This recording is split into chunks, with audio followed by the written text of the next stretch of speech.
नमस्ते दोस्तों, welcome to my YouTube channel. मैं संदीप कामड़ी आज आपके लिए लाया हूँ एमसीक्यू ऑन ऑपरेशन रिसर्च और ऑपरेशन मैनेजमेंट, जिसके बारे में आप कई दिन से वेट कर रहे थे कि सर ऑपरेशन रिसर्च के ऊपर कब बनाओगे।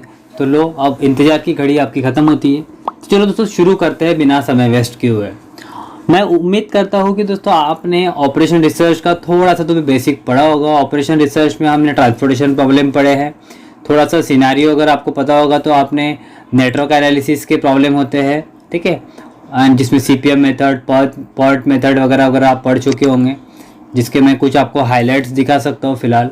जिसमें हम क्रिटिकल पाथ मेथड फाइंड करते हैं, जिसमें एक्टिविटी, ड्यूरेशन और डिपेंडेंसी, जिसमें हम प्रोजेक्ट का नेटवर्क ड्रॉ करते हैं, क्रिटिकल पाथ फाइंड करते हैं और प्रोजेक्ट का लेंथ फाइंड करते हैं, free total float, free float वगैरह निकालते हैं और प्रोजेक्ट का ड्यूरेशन निकालते हैं। तो ये हम पढ़ते हैं सीपीएम मेथड में, नेटवर्क मॉडल में। उसमें हम पर्ट भी देखते हैं। पर्ट मतलब problem evaluation and review technique जिसको बोलते हैं, जिसमें आपको जो समय होता है, optimistic time, pessimistic time and completion time दिया होता है, टीओ, टीएम, टीपी। इसके बेस से अपन टाइमिंग निकालते हैं प्रोजेक्ट की एंड देन फिर नेटवर्क ड्रॉ करके सॉल्व करते हैं। उम्मीद इतने ही करता हूँ कि आपने थोड़ा सा तो भी पढ़ा होगा, थोड़ा सा भी पता होगा कि जो ग्राफ बनता है उसमें आपको पता होगा कि EST का LST होता है, ठीक है। और उसके हिसाब से ही हम क्वेश्चन पूरे सॉल्व करते। इतने सारे क्वेश्चन हम सॉल्व कर चुके हैं ऑलरेडी, आपको पता होगा, ठीक है। सो होप यही है आपसे कि भाई आपने नेटवर्क का अच्छे से पढ़ा होगा, ठीक है। उसके बाद में थोड़ा सा रिवाइंड कर दूँ तो ट्रांसपोर्टेशन प्रॉब्लम और असाइनमेंट प्रॉब्लम के बारे में हम पढ़ चुके हैं।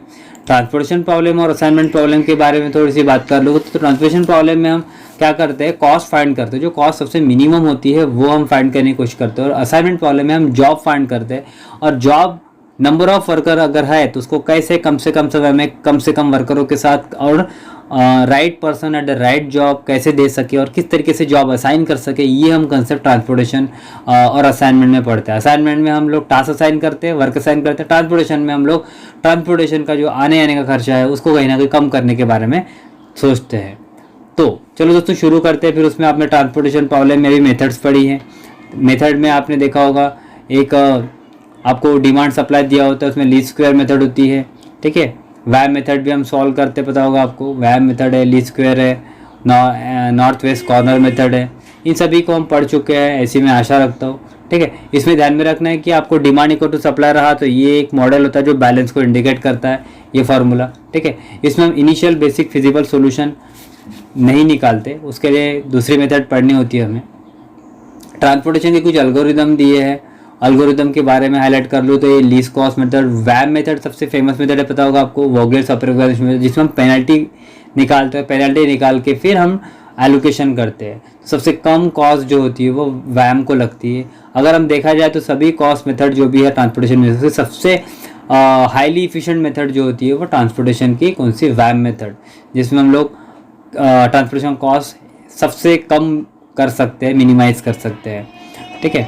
उसके बाद में और कुछ बता दूँ आपको तो आगे चलता हूँ। असाइनमेंट वाले में हम देखते थे कि असाइनमेंट में जॉब असाइन करते हैं, ठीक है। तो उसमें जनरली होता है कैसा अजम्पशन क्या होता है, number of assignee, number of task, जितने असाइनी उतने टास्क होने चाहिए। Each assignee to be assign to the exactly one, हर एक को एक काम देना चाहिए। Each is perform by the exactly one assignee and there is a cost के लिए C of ij associated with the assignee I and performing task J, इस तरीके से असाइन किया जाता है। अब ये होगा थेरोटिकल अप्रोच, हिस्टोरिकल अप्रोच और बेसिकल। इसमें हंगेरियन मेथड यूज़ होती है, ध्यान में रखना। हंगेरियन मेथड क्या में होती है, असाइनमेंट मेथड में, ठीक है। तो कुछ बेसिक चीज़ें मैं आपको बता सकता हूँ फिलहाल, ठीक है। उसके बाद में बाकी चीज़ें आप मेरे वीडियो रेफ़र कर सकते हो, मेंबरशिप ज्वाइन करके आप उसमें से चीज़ें पढ़ सकते हो, ठीक है। जो मैंने सॉल्यूशन दिए सभी के, ट्रांसपोर्टेशन प्रॉब्लम, गेम थ्योरी और नेटवर्क प्रॉब्लम, इन सभी के किस तरीके से सॉल्यूशन है, लीनियर प्रोग्रामिंग के भी प्रॉब्लम्स है उसमें।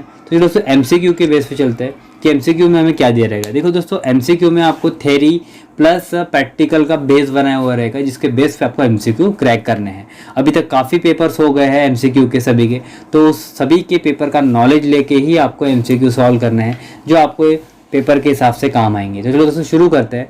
The use of decision model का जो यूज़ है वो कैसा होता है, किस वे से होता है, किस तरीके से होता है, उसको हमें देखना जरूरी है कि डिसीजन मॉडल जो हम लोग देखते हैं ऑपरेशन में वो is possible when the variable value is known. जब हम में वैल्यूज़ पता हो तभी हम उस चीज़ को यूज़ कर सकते हैं, अदरवाइज नहीं। तो ये एक आंसर सही है। बट और भी देख लेते हैं, reduce the scope of the judgement and intuition, know with the certainty in decision and making, नहीं। Require the use of computer software, नहीं। एंड नन ऑफ द, मतलब सबसे इंपॉर्टेंट क्या है, मॉडल यूज़ करने का जो तरीका है वो is possible when the variable is known, जब हमें वेरिएबल के बारे में पता हो तभी हम उसको यूज़ कर सकते हैं। नेक्स्ट क्वेश्चन की तरफ बढ़ते हैं दोस्तों। एवरी मैथमेटिकल मॉडल, हम जितने भी मॉडल पढ़ते हैं क्या में ऑपरेशन रिसर्च में, मस्ट बी डिटरमिनिस्टिक होते हैं, नहीं। Requiring computer aided for its solution, नहीं, कंप्यूटर की कोई भी हेल्प नहीं ली जाती इसमें। रिप्रेजेंटेशन डेटा इन न्यूमेरिकल फॉर्म, डेटा जो है न्यूमेरिकल फॉर्म में होता है, ये आपको ध्यान में रखना है कि जितने भी मॉडल हम मैथमेटिकली यूज़ करते हैं उसमें डेटा को न्यूमेरिकली रिप्रेजेंट किया जाता है। देखिए दोस्तों, ये थ्योरेटिकल क्वेश्चन है, इसको समझने के लिए थोड़ा सा आपको मैं समझाने की और कोशिश कर रहा हूँ। प्रैक्टिकल में तो आप बखूबी समझ जाओगे, बट थ्योरेटिकली थोड़ा सा समझने में डिफिकल्ट जाता है। ये थ्योरेटिकल क्वेश्चन है कुछ। अब फिजिकल मॉडल, अब देखिए physical model is example of, physical model किसका एग्जाम्पल है, एन आइकॉनिक मॉडल का, नहीं। एन एनालॉग मॉडल का, नहीं। और वर्बल मॉडल का, यस। फिजिकल मॉडल जो है ये वर्बल मॉडल के बेस में काउंट होता है, ये आप ध्यान में रखिए। ये कुछ थ्योरेटिकल बेस्ड क्वेश्चंस है, मैथमेटिकल में तो नहीं रहता।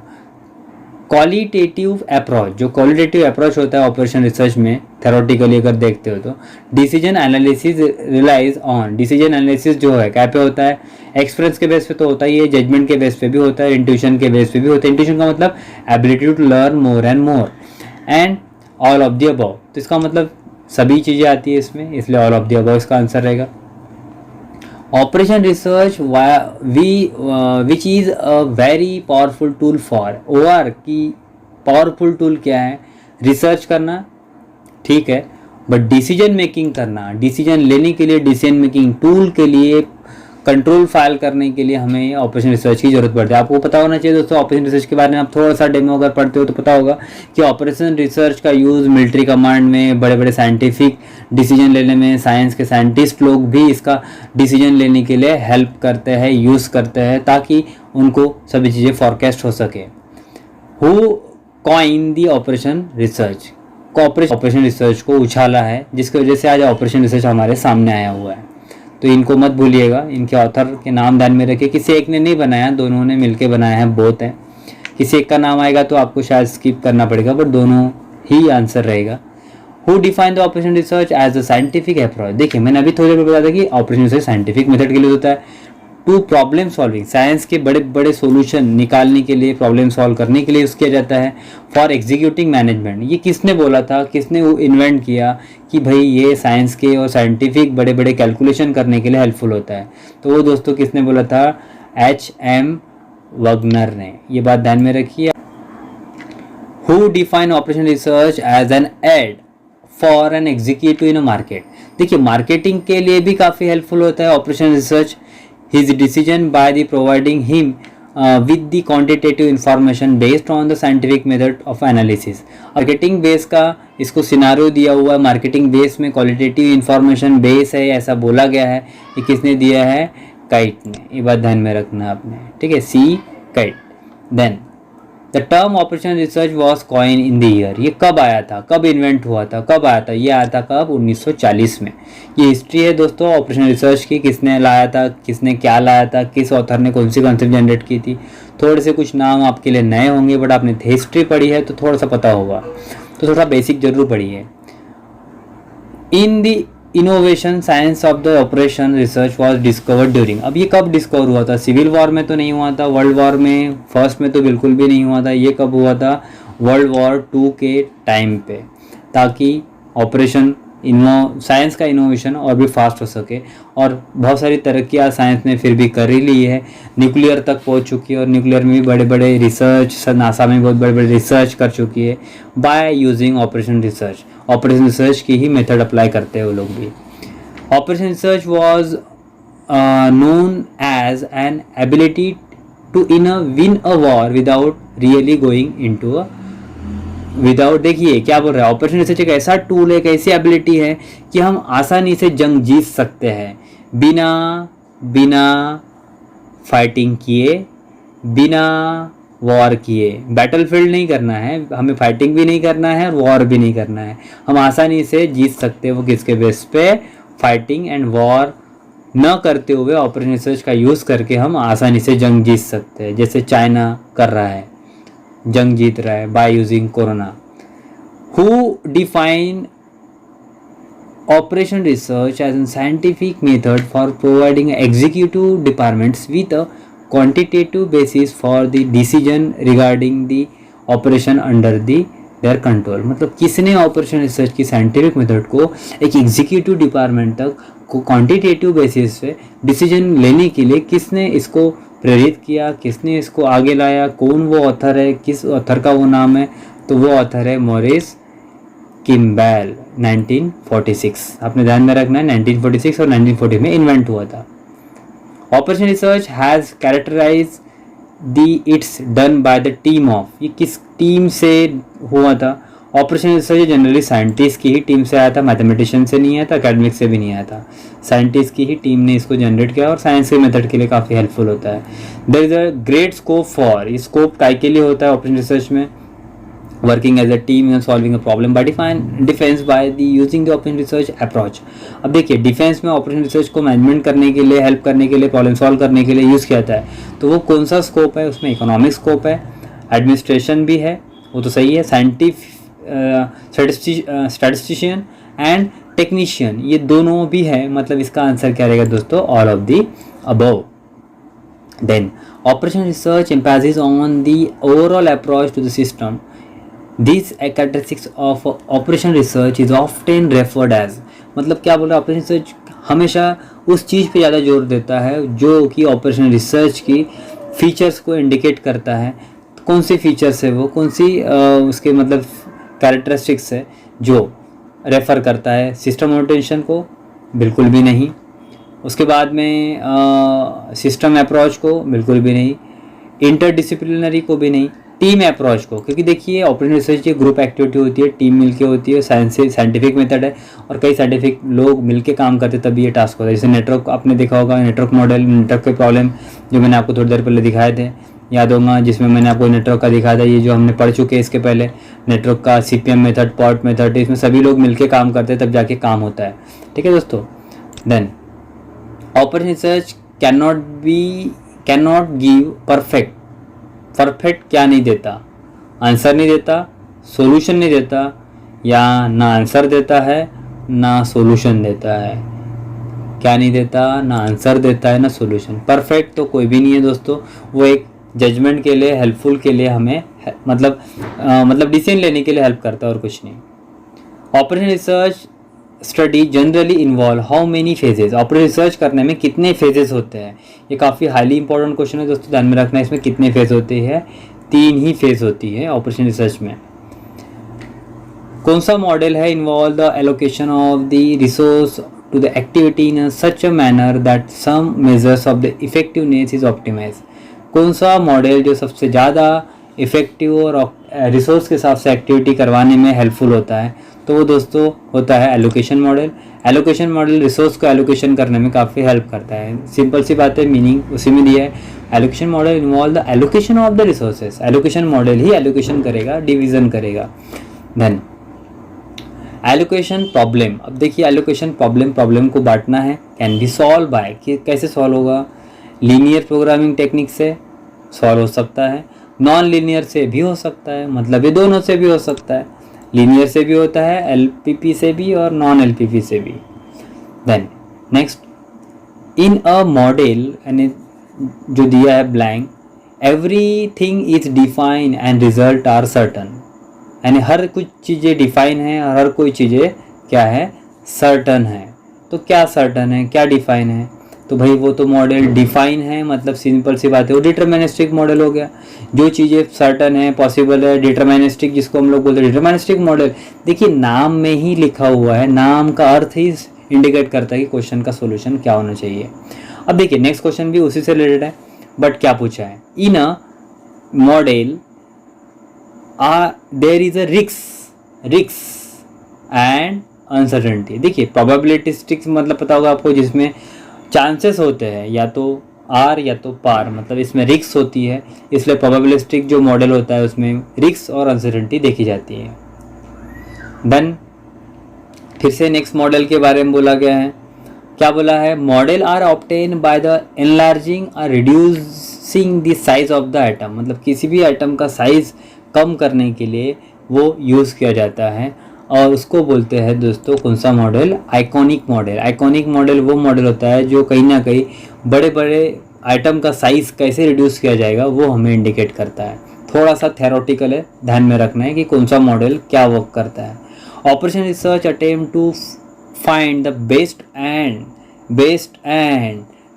And optimum solution. You know very well, कई बार आपने ऑप्टिमम, फिजिबल सॉल्यूशन आपने सही कई बार सुने हैं, फिजिबल सॉल्यूशन, ऑप्टिमम पॉइंट, ये वर्डिंग ऑपरेशन रिसर्च के प्रॉब्लम में हमने कई बार सॉल्व की है। इवन दो आपने एलपीपी के प्रॉब्लम सॉल्व किए होंगे, जो अपने इसमें ट्रांसपोर्टेशन के प्रॉब्लम है, शायद से ट्रांसपोर्टेशन के प्रॉब्लम में हमने किए थे कि, तो पता नहीं, ट्रांसपोर्टेशन के प्रॉब्लम तो इसमें है नहीं, बट हमने जो एलपीपी सॉल्व करते हैं, ठीक है, लीनियर प्रोग्रामिंग, उसमें मैंने आपको जरूर बताया था। इसकी नोट्स अभी यहाँ दिख नहीं रहे, बता रहा था आपको। देन देखिए दोस्तों, ये मेरा पार्ट 1 है। पार्ट 1 में मैंने एक बेसिक राउंड लिया है ऑपरेशन रिसर्च का। पार्ट 2 में आपके चैप्टर का बेसिक रहेगा, फिर नेक्स्ट चैप्टर का बेसिक रहेगा, यानी आपको धीरे धीरे आगे बढ़ाऊंगा। ये पार्ट 1 है, पार्ट 2, पार्ट 3, इस तरीके से अलग अलग पार्ट में क्वेश्चन कवर अप करने की सोचूंगा, ताकि एक ही वीडियो काफ़ी बड़ा ना बने, काफ़ी लेंदी ना बढ़े, और आप एक एक वीडियो को अच्छे से समझ सको, ताकि आने वाले वीडियो को भी आप प्रॉपरली कर सको। नहीं तो एक ही वीडियो बहुत बड़ा बन जाएगा तो बोर हो जाओगे सुनते सुनते। इसीलिए कुछ क्वेश्चन मैं बेसिकली उठा रहा हूँ ताकि आसानी से सॉल्व हो सके और आसानी से समझ सके, और उसके बाद में हम नेक्स्ट राउंड लेंगे, ठीक है। सो मैं यहाँ 30 क्वेश्चन आपके कंप्लीट करूँगा। The word may be define as a some action that will apply to some problem और हाइपोथेसिस। वो वर्ड जो डिफाइन किया जाता है और जिससे हमें प्रॉब्लम और हाइपोथेसिस मिलती है दोस्तों, वो कौन सा है आपका, ऑपरेशन, बराबर है। हम ऑपरेशन में भी, हम ऑपरेशन रिसर्च ही पढ़ रहे हो तो उसका आंसर जनरली ऑपरेशन ही रहेगा, कॉमन सेंस की बात है दोस्तों। Now the operation research technique specially use to determine the optimum strategy. Operation research की कौन सी टेक्निक है जो स्पेशली यूज़ की जाती है ऑप्टिमम स्ट्रेटेजी निकालने के लिए? डिसीजन थ्योरी नहीं, सिमुलेशन ये सही है, सिमुलेशन ये काफ़ी ज़्यादा यूज होता है ऑप्टिमम सॉल्यूशन निकालने के लिए, गेम थ्योरी तो नहीं होती है, तो सिमुलेशन ये काफ़ी बेस्ट वे होता है। देन 26 में क्या बोला है, are the representation of reality. ये मॉडल जो है वो हमें क्या करता है, रिप्रेजेंटेशन करता है रियलिटी का। मैंने अभी बोला मॉडल, क्वेश्चन में ही आंसर बता दिया मैंने आपको कि मॉडल जो है रिप्रेजेंट करता है रियलिटी।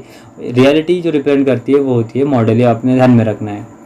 देन 27 में क्या बोला है दोस्तों आपको कि आर कॉल्ड मैथमेटिकल मॉडल। अब इसमें से देखिए, रियलिटी हमें मॉडल शो करता है और मैथमेटिकल मॉडल जो होते हैं वो कौन से होते हैं, मैथमेटिकल मॉडल कौन सा है इसमें से, तो आइकॉनिक नहीं, एनालॉग नहीं है, सिंबॉलिक मॉडल जो होता है वो मैथमेटिकल मॉडल कहलाता है। ये बात ध्यान में रखना है अपना थ्योरेटिकली। अब प्रोबेबिलिस्टिक मॉडल हमने देखे थे जिसमें रिस्क और अनसर्टेनिटी होती है, काफ़ी उतार चढ़ाव देखते हैं प्रोबेबिलिस्टिक मॉडल में, इज नोन एज। अब प्रोबेबिलिस्टिक मॉडल को भी क्या बोला जाता है, क्या डिटर्मिनिस्टिक बोला जाता है, सोफिस्टिक बोलते हैं, या फिर डायनामिक बोलते हैं, या फिर स्टैटिस्टिक बोलते हैं। इसका आंसर क्या रहेगा दोस्तों आपका बी। देन नेक्स्ट मॉडल के बारे में फिर से बोला गया क्वेश्चन कि model assume that the value of the variable do not change with the time during a particular period। वो मॉडल जो समय के हिसाब से बिल्कुल भी चेंज नहीं होता है और बार बार अलग अलग आता है, उस मॉडल को बोलते हैं स्टैटिक मॉडल। कौन सा मॉडल, स्टैटिक मॉडल, जो क्या होता है, फिक्स होता है, चेंज नहीं होता। सिंपल सी बात है, डायनामिक मॉडल बार बार चेंज होगा, स्टैटिक मॉडल बार बार चेंज नहीं होता क्योंकि वो फिक्स होता है। ये नॉट चेंज बोल रहा है, इसलिए स्टैटिक मॉडल का यूज़ होगा। देन लास्ट क्वेश्चन है दोस्तों, इसके बाद हम पार्ट 2 पढ़ेंगे जिसमें हम बाकी के क्वेश्चन कवर अप करेंगे। A model considered time as one of the important variable. ये मॉडल हमें रिप्रेजेंट करता है कि हम टाइम जो है, क्या बोल रहा है, consider time as a one of the important variable. Time consider करने के लिए हेल्प करता है, that's a static model, dynamic model या ए और बी। देखिए अभी देखे थे अपने स्टैटिक मॉडल जो होता है क्या करता है, वो वेरिएबल को ना चेंज करते हुए टाइम ड्यूरेशन पीरियड को फिक्स रखता है। बट ये मॉडल कंसिडर करता है one of the important variable मतलब चेंजेस हो रहे हैं इसमें, तो ये कौन सा रहेगा आपका डायनामिक। तो दोस्तों इस तरीके से आपके 30 क्वेश्चंस में यहाँ कवर अप करा रहा हूँ पार्ट 1 में। पार्ट 2 में आपका जल्दी लॉन्च करूँगा, तब तक आपने 30 क्वेश्चन का बेसिक राउंड पहले फिनिश करना है। अगर आपके बेसिक क्वेश्चन हो जाते हैं तो हम थोड़े से एडवांस की तरफ बढ़ सकते हैं और धीरे धीरे बढ़ते जाएंगे। आपको एक OR का पेपर क्रैक करने के लिए सिलेबस के हिसाब से तो चलना ही चलना है, बट सिलेबस के बाहर थोड़े से जनरल क्वेश्चन भी पढ़ने हैं OR के, क्योंकि अभी तक जितने भी एग्जाम हुई हैं, जितने भी सब्जेक्ट के ऊपर एग्जाम हुई हैं, सभी में हूबहू सिलेबस मैचिंग क्वेश्चन बिल्कुल भी नहीं आए हैं। पूरे जनरल क्वेश्चन से, पूरे उस टॉपिक से रिलेटेड कुछ भी क्वेश्चन पूछे गए हैं। तो दोस्तों आपका ऐसा नहीं होना चाहिए, इसलिए मैं चाहूँगा कि आपके सभी टॉपिक और सभी कंसेप्ट क्लियर कराओ, सभी मतलब ऑथर के नाम गिनवाओ, किसने क्या लाया था, कौन सा मॉडल किसके लिए यूज़ हुआ है, और ऑपरेशन रिसर्च कब आया था, किन्ने लाया था, है ना। ये जो बेसिक कंसेप्ट है, ये जो बेसिक मतलब क्वेश्चन जिस पे होनी चाहिए, वो मैं आपको सिलेक्टेड क्वेश्चन दे रहा हूँ ताकि आपकी एग्जाम में आपको प्रॉब्लम ना जाए। और मैं चाहता हूँ कि पूरे क्वेश्चन कवर अप हो, ताकि आपको जो वीडियो आप रेफर कर रहे हो, जो वीडियो आप सुन रहे हो, उससे आपकी पूरी कंसेप्ट क्लियर हो। और यही मेरा एफर्ट जो है वीडियो बनाने का, वो आपके काम आएगा। दोस्तों मैं उम्मीद करता हूँ कि ये वीडियो जितने भी लोगों को आप शेयर करोगे उतना अच्छा रहेगा। आपके दोस्तों को शेयर करो ताकि वो लोग भी इस कंसेप्ट को पढ़ सके, समझ सके और आगे बढ़ सके।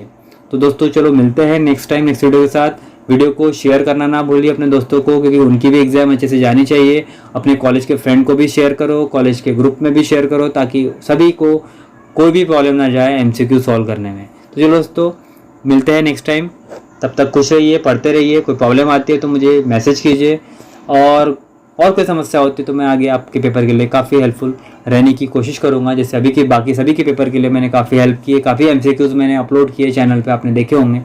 तो चलो दोस्तों मिलते हैं नेक्स्ट टाइम, तब तक जय हिंद, जय भारत।